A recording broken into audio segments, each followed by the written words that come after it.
Hey folks, Yishai Fleischer here on a beautiful lake in New Jersey, right? I'm thinking about the Holy Land, and right now it is a very hot moment in the land of Israel. Let's just talk about two events that are happening that are really challenging, treacherous events. One is the Hezbollah shooting into the town of Majdal Shams and the killing of 12 children in that town. Horrific event, one which is going to go down in the annals of the state of Israel, the Jewish state. The Druze are a minority that live amongst us. In that town, there are also people that have Syrian citizenship amongst the Druze. But the state of Israel has every responsibility to protect people within its borders from this kind of attack. Now, there's a lot of people talking about how we should understand this attack, and they're saying, why didn't the sirens go off in time? And did they have enough place to run to? Was there a shelter nearby? Why weren't they not listening? Why weren't there orders issued? And these are fine things to discuss, but they completely miss the real issue at hand.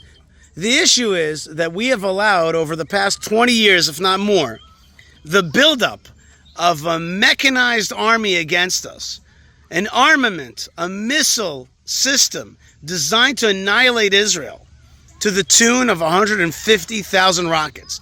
This has been the fruit of the efforts of the Iranians and Hezbollah. And that is the issue. The issue is not the technicality of whether they could have run in and didn't run in and all these issues. That's completely is like seeing the tree and not the forest. The big issue is that Israel has allowed our enemies to arm themselves against us with missiles and to kill our people. This was just an example of what can be done by these enemies. And we have to understand that Hezbollah is yet another arm of another tentacle of the octopus of Iran, who has mastered the technique of proxy warfare.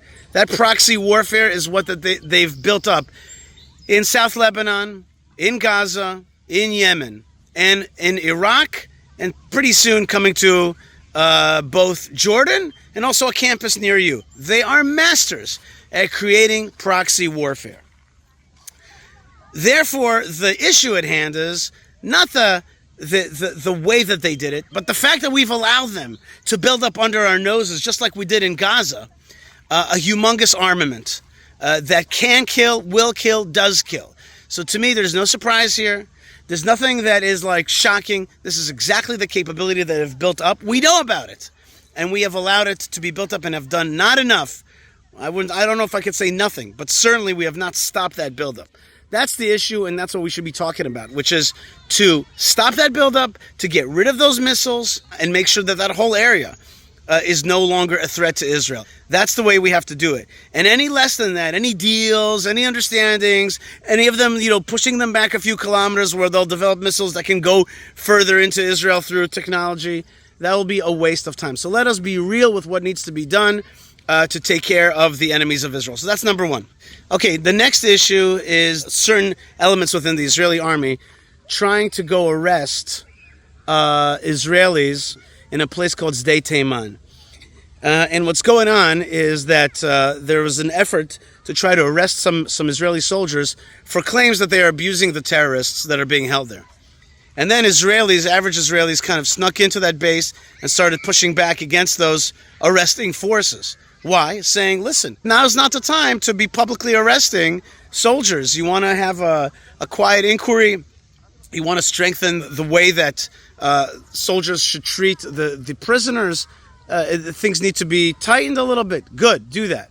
But don't be arresting our soldiers in a time of war. That is aiding and abetting the enemy instead of fighting the enemy forthrightly and with no holds barred, ruthlessly, to defend our peoplehood from the attack of October the 7th and the continuing attacks. Remember, the enemies continue to fire missiles at us, continue to kill our soldiers. We're at war, Israel. We're at war, and we need to fight it like a war.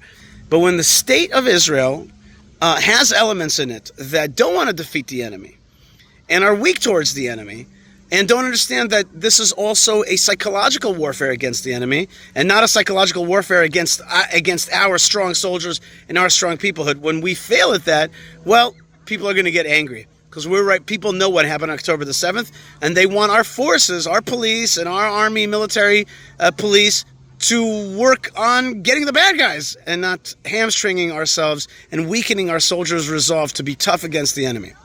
So those are the things that are happening right now. So I'm at a lake in New Jersey, and our beloved homeland, Israel, is fighting for its life. It's fighting a PR battle as well. That PR battle is also lost when we are weak, when we think we're being liberal, but in fact we are, when we're like arresting our own soldiers for so-called improper behavior. We think we're winning some kind of points with the progressives. We're not. We're not. There's nothing. Not only that, they point. You see, they point to that and they say, "You see, you are racist. You hate Arabs. You're immoral." And we give them. We actually we think we are providing defense, but we're actually providing them with ammunition against us. So I thank all of you who are supportive of our fight for justice, for history, for God, for honor, for our land.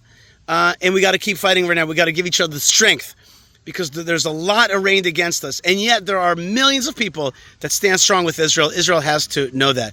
God bless you folks wherever you are. Please subscribe below to this channel, Yishai Fleischer TV. We're doing our best to keep you updated, to keep you strong.